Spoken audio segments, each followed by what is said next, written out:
Muy buenos días, mi nombre es Luis Castillo y hoy le voy a hablar sobre qué es Manjaro Linux y cómo se instala en una VirtualBox. Primero comencemos. ¿Qué es Manjaro? Manjaro es un sistema operativo basado en la arquitectura de Arch Linux. Lo que es Arch es conocido como ser increíblemente potente, pero muy difícil de instalar para un usuario común.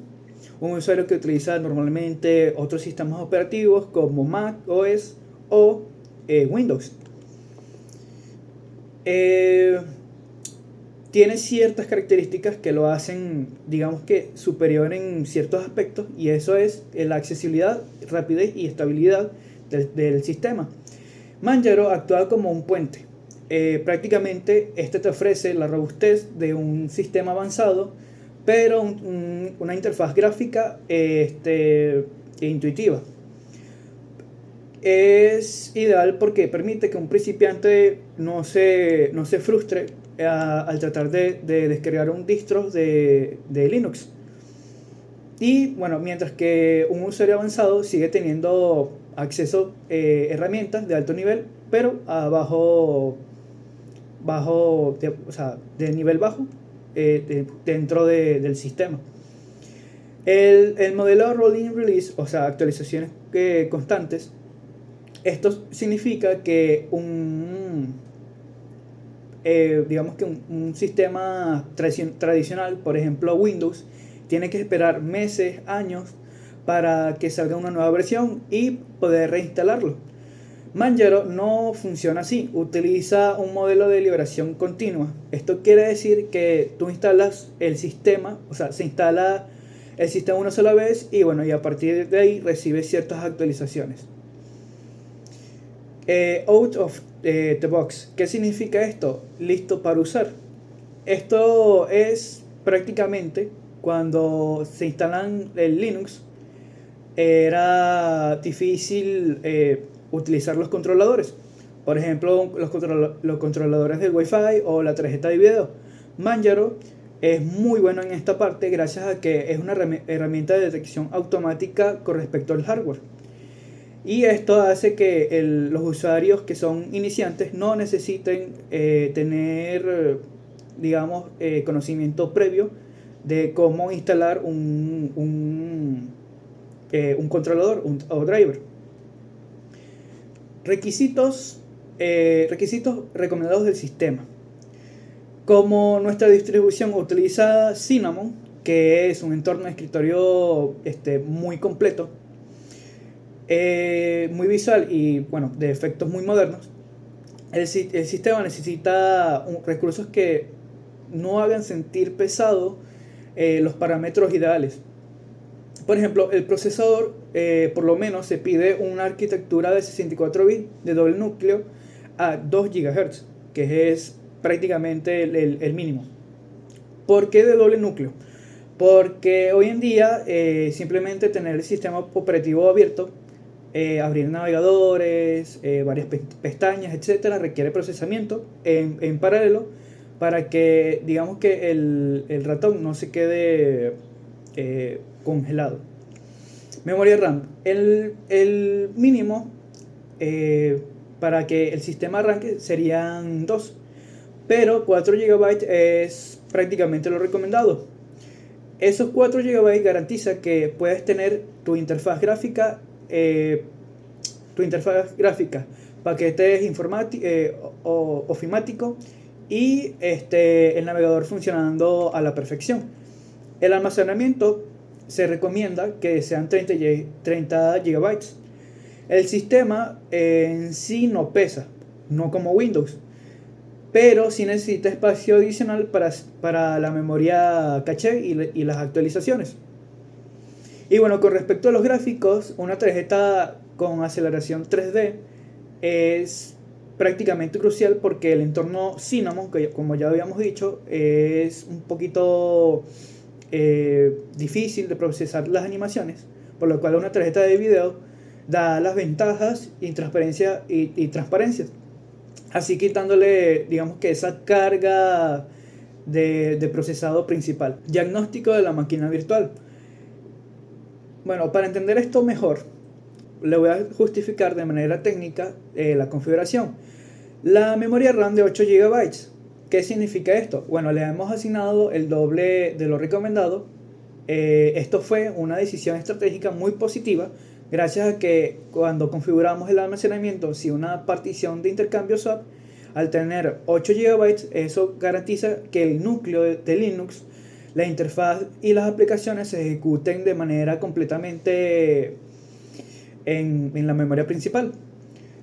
Esto es prácticamente para evitar que colapse por falta de memoria y elimine el retraso que generaría al usar un disco virtual con memoria de apoyo. Procesador de un núcleo. En este apartado estamos por debajo del estándar recomendado. Le asignamos un solo hilo de procesamiento porque la máquina virtual no tiene, o sea, tiene un procesador Intel Celeron N4020 que bueno, presenta fallos en intentar emular dos núcleos, aunque Linux puede, digamos que operar perfectamente con un solo núcleo. Esto es este componente será nuestra principal limitante de rendimiento. Ahí, bueno, el almacenamiento de 50 GB superamos cómodamente el mínimo de 30 GB, teniendo en cuenta que el sistema de Manjaro con Cinnamon solo ocupa entre 10 y 15 GB. Nos queda un margen considerablemente grande, un espacio libre para trabajar y almacenar archivos. Además de que, como ya había dicho previamente, el sistema de Manjaro se actualiza automáticamente, por lo cual necesitamos cierto almacenamiento para que le demos ese espacio a esas actualizaciones. Muchas gracias. Buenos días. Continuando con la presentación de cómo instalar Linux Manjaro como máquina virtual, hablaremos ahora sobre la ruta paso a paso para la instalación con las características anteriormente nombradas. Ok, en primera instancia hay que preparar la máquina virtual. En, en VirtualBox, desde el panel principal, nos metemos para asignar los recursos, para asignar la distro seleccionada y crear todo el hardware y cuál software se incluirá en la máquina virtual. Eso es lo que se detalla desde el paso 1 hasta el paso 6 en el trabajo monográfico. Después de que se realiza todo este proceso, pasamos al inicio de sesión live, es decir, que corra activamente nuestra imagen en RAM para realizar el proceso de instalación. De esta manera se ejecuta el proceso de arranque, la carga del kernel y el inicio de sesión temporal.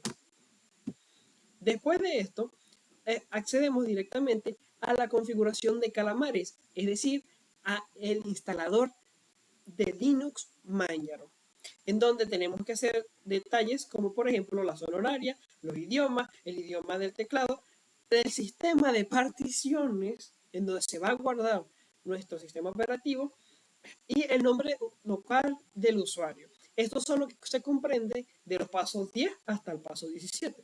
Después de que se hace toda la configuración de la distro, se realiza la instalación del sistema.